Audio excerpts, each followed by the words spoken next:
अस्सलामुअलैकुम।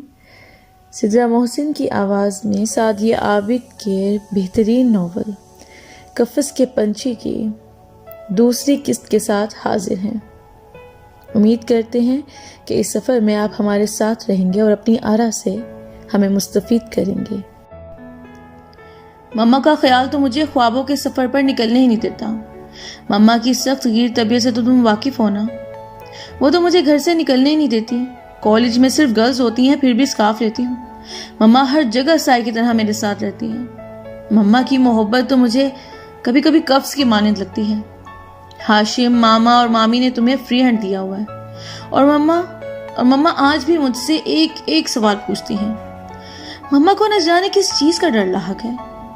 मुझे तो कभी कभी मम्मा का रवैया, उनका अंदाज, उनकी फिक्र नॉर्मल नहीं लगते और मुझे तो ये खौफ हो चला है कि मम्मा को ये पता चला कि मैं किसी को लाइक करती हूँ तो मेरी जान लेने की कोशिश तो ज़रूर करेंगी, मगर ये पता चला कि मैं अपने टीचर को लाइक करती हूँ तो मेरी जान ले ही लेंगी।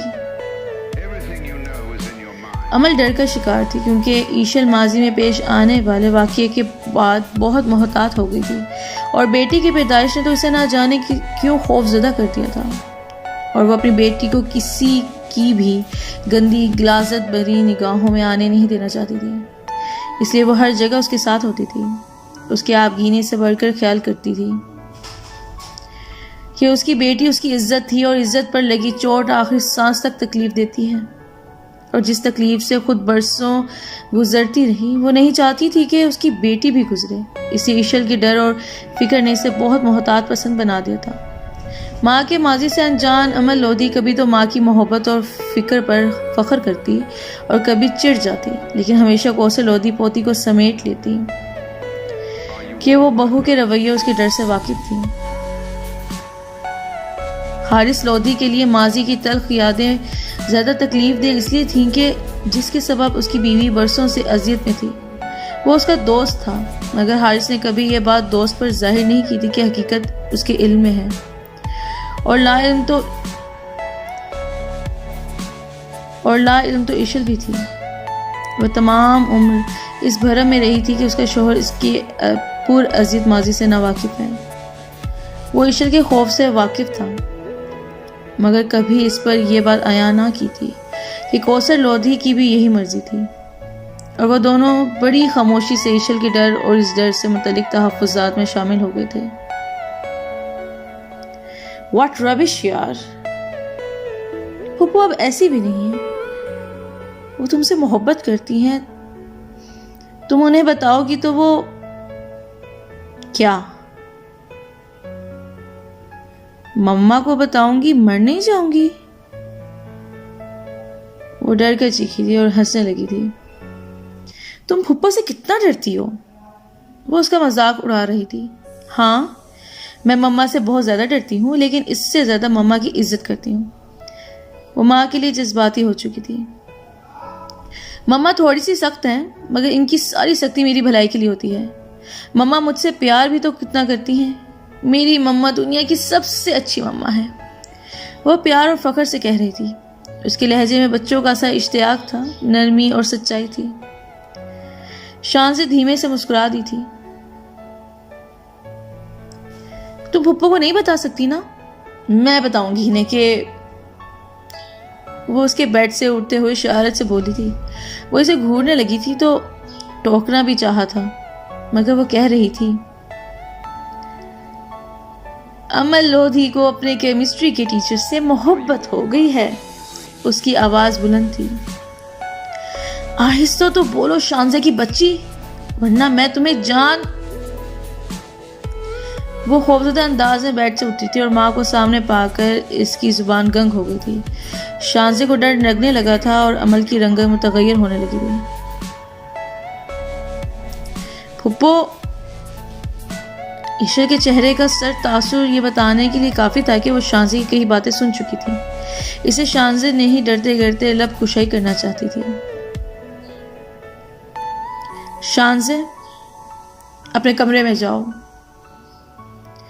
वो गैर मामूली संजीदगी से बोली तो शानज़े के आगे से कुछ कहने की हिम्मत ही ना हुई और वो एक नज़र पीली पड़ती, हल्के हल्के लरजते अमल पर डालती कमरे से निकल गई।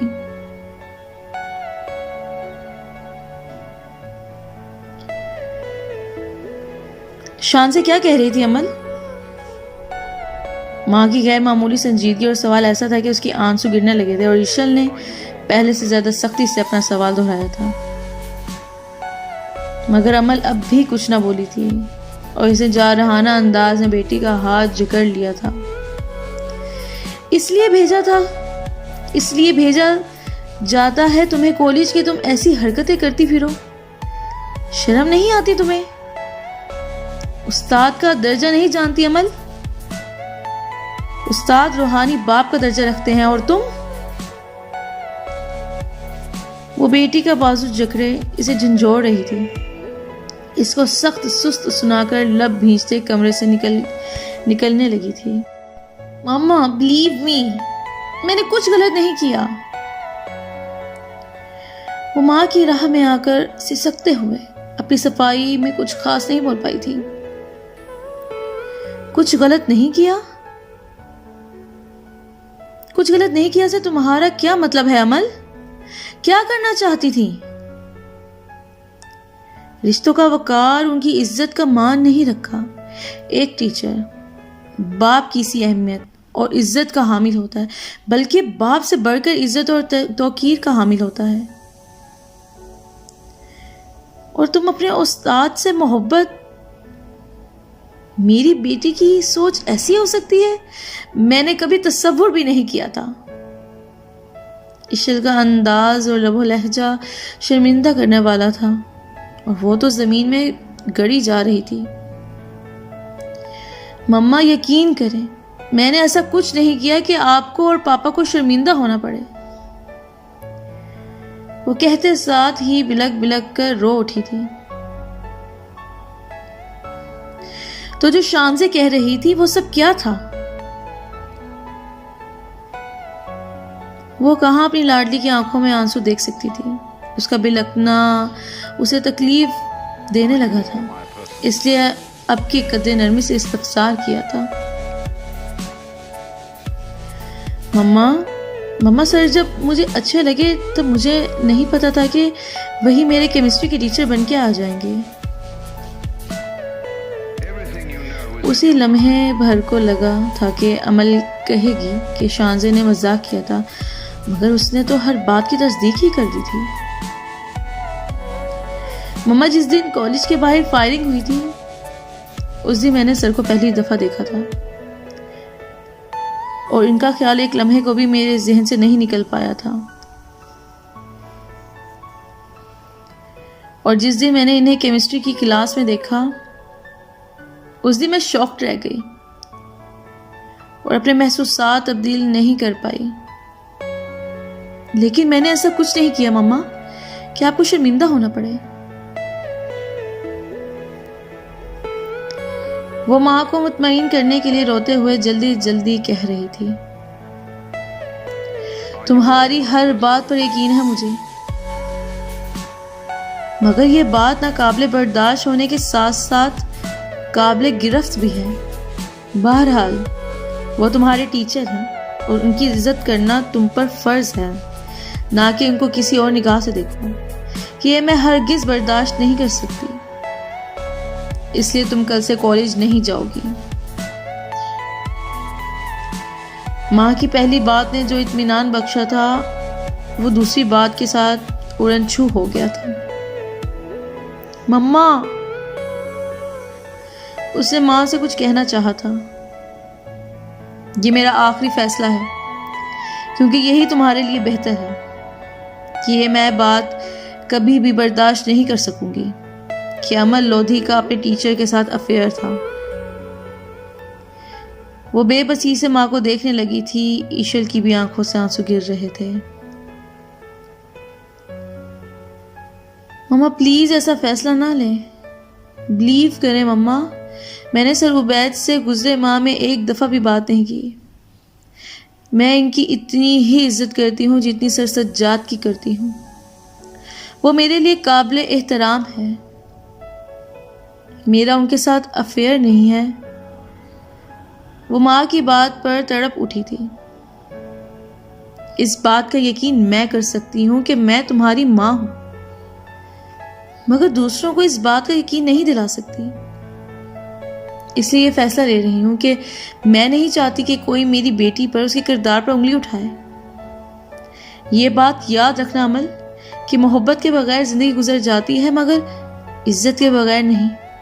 कि पूरी जिंदगी का हर एक लम्हा मोहब्बत से भरपूर हो, लेकिन सिर्फ एक लम्हे में इज्जत ना हो तो जिंदगी जिंदगी नहीं रहती, सिर्फ आंसुओं की आमाजगाह बन जाती है।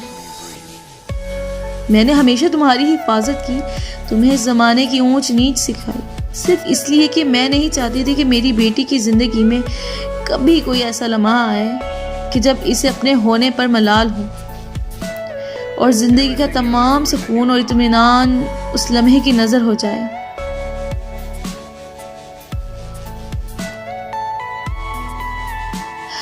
ईशन ने आंसू रगड़े थे और कमरे से निकलने लगी थी।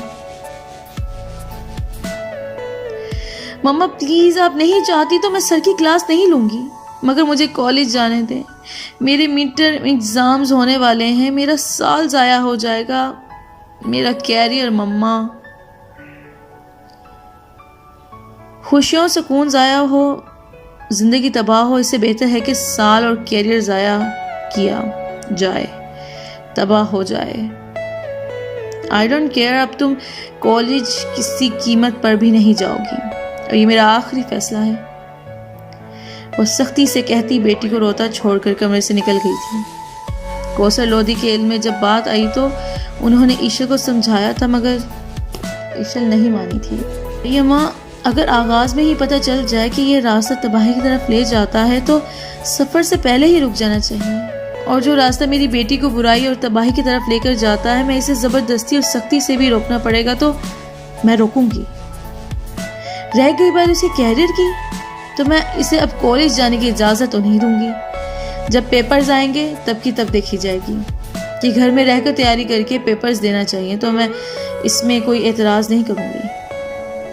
वो अपने फैसले पर कायम थी और उन्होंने हारिस के आने तक खामोशी इख्तियार कर ली थी कि अभी चोट ताज़ा थी तो खामोशी ही बेहतर थी। कौसर लोधी की बताई हुई तमाम तफसील सुनने के बाद वो खामोश था, और बेटे की खामोशी महज खामोशी नहीं, तूफान से पहले की खामोशी लग रही थी। इसलिए नरमी से बोली थी, ईशल को तो तुम जानते हो, वो अमल के मामले में कितनी हसास और मोहतात पसंद है, इसीलिए इसने ऐसा फैसला लिया है, वरना अमल ने ऐसा कुछ नहीं किया बेटा जो काबिल गिरफ्त और ख़ानदान की रुसवाई का बाइस हो। हमारी अमल बहुत समझदार है। मम्मा, मुझे अपनी बेटी पर भरोसा है। उनकी रुकी हुई सांस बहाल हुई थी। मैं कुछ गलत नहीं सोच रहा। मैं तो ईशल के फैसले पर मुतहय्यर हूं, लेकिन आप परेशान ना हो। मैं इससे बात करूंगा, उसे समझाऊंगा, और आप अमल से कह दें कि वो कल से कॉलेज जाना शुरू कर दे। मुझे अपनी बेटी पर एतबार है, मैं इसे बेएतबार नहीं करूंगा। वो काफी पुरसुकून था, लेकिन ईशल का पहले से गारज शुदा सुकून और इत्मीनान अब रहा सहा भी ना रहा था। हारिस, मैंने अपनी बेटी को बेएतबार नहीं किया। मैंने ये फैसला उसकी भलाई के ख्याल से लिया है, इसलिए नहीं कि उस पर भरोसा नहीं है मुझे। उसके लहजे में टूटे कांच की सी किरचियां थी। आई नो ईशल, बट तुम्हारा फैसला गलत है। अमल अगर अपने टीचर को लाइक करती है तो इसमें कोई कबाहत नहीं है। वो हारिस को बेयकीनी से देख रही थी। ये होना नहीं चाहिए था, मगर ऐसा हुआ है, तो इतना गलत भी नहीं हुआ कि अमल को यूं सजा दी जाए। अमल अगर उस शख्स के लिए सीरियस है, शादी करना चाहती है, तो मुझे इसमें कोई एतराज़ नहीं है। कि किसी को लाइक करना, अपनी पसंद की शादी करना हरगिज़ भी जुर्म नहीं है। मुझे यकीन है कि मेरी बेटी का इंतखाब बहुत आला होगा, इसलिए मैं मिलूंगा उस शख्स से। वो मुझे मेरी बेटी के काबिल लगा तो मैं इससे अपनी बेटी की शादी कर दूंगा, क्योंकि मुझे अपनी बेटी की खुशियां अजीज हैं। जिंदगी में इसे वो दिया है जो उसने चाहा है। इस मामले में मैं पीछे नहीं हटूंगा, मैं अपनी सी कोशिश करूंगा। आगे अमल का नसीब, बस इसे ये समझा देना है कि इसे वही मिलेगा जो इसके नसीब में है। वक्त ने उसे बहुत कुछ सिखा समझा दिया था। नसीब से खौफ रहने वाला नसीब पर ईमान ले आया था कि वो नाशुक्री के दायरे से निकल आया था। वो अपनी बात कहकर वहां पर ठहरा ना था और वो बेयकीनी सी खड़ी थी। हारिस ने जो कहा वही मैंने तुम्हें समझाया था। इस लड़के से मिल लेने में कोई हर्ज नहीं है। वो अगर अमल का टीचर है तो इसमें इतना मायूब क्या है? कोई बुराई नहीं है इसमें ईशा। कौसर लोधी ने जो हारिस के बारे में कहा था उसे समझाया था, मगर ईशा समझने को तैयार ही ना थी। लेकिन ताई अम्मा, लोग क्या कहेंगे? ईशा, लोगों की परवाह के ख्याल से तुम अपनी बेटी के साथ ज्यादती मत कर जाना। हारिस ने अपने बाप होकर कितने बड़े ज़र्फ का मुजाहिरा किया है। जिन बातों से बाप की इज्जत और गैरत पर हर्फ आता है, हारिस खुले ज़हन और दिल से इस बात को कबूल कर रहा है, सिर्फ अमल के लिए। तो क्या तुम अमल के लिए इन सब बातों को बर्दाश्त नहीं कर सकती हो? कि लोग तो 2-4 दिन बातें करेंगे और फिर भूल जाएंगे, मगर कमी तो हमारी बेटी की जिंदगी में रह जाएगी। अल्लाह ना करे ताई अम्मा कि मेरी बेटी की जिंदगी में कोई कमी रह जाए। वो दहल कर रह गई थी। इंशाअल्लाह, वो धीमे से मुस्कुरा दी थी। ताई अम्मा, आप और हारिस बहुत आगे तक की सोचने लगे हैं कि लाइक तो अमल करती है। अगर वो इस तरह ना सोचता हुआ तो? और क्या हम खुद बात करेंगे आगे बढ़कर? अब वो नई उलझन में घिर चुकी थी। हमने सिर्फ ऑप्शन रखा है। असल बात तो इतनी है कि तुम अमल को कॉलेज जाने दो। जब शादी का वक्त आएगा तो देखा जाएगा। अमल पर जो यकीन है बस उसे कायम रखो। वो नरमी से नासहाना अंदाज में बोली थी। ताई अम्मा, इस सब के लिए मेरा दिल नहीं मान रहा। मेरे महसूसात कुछ अच्छे नहीं हैं। मुझे कुछ गलत महसूस हो रहा है, मगर इस सब के बावजूद मैं चुप हो जाती हूँ। अपना फैसला आप लोगों के कहने पर वापस ले लेती हूँ। लेकिन अल्लाह ना करे कोई ऊंच नीच हुई, कोई मसला हुआ तो आप और हारिस जिम्मेदार होंगे। उसने पूरी सच्चाई से कहा था, तुम फजूल में परेशान हो रही हो, अल्लाह सब बेहतर करेगा। और सिर्फ तुम्हारी तसल्ली के लिए मैं कल कॉलेज जाऊंगी और मिल लूंगी उस शख्स से। जो होगा अच्छा ही होगा। कौसर लोधी अपनी बात पर कायम थी और फिलहाल बात ही खत्म कर दी थी।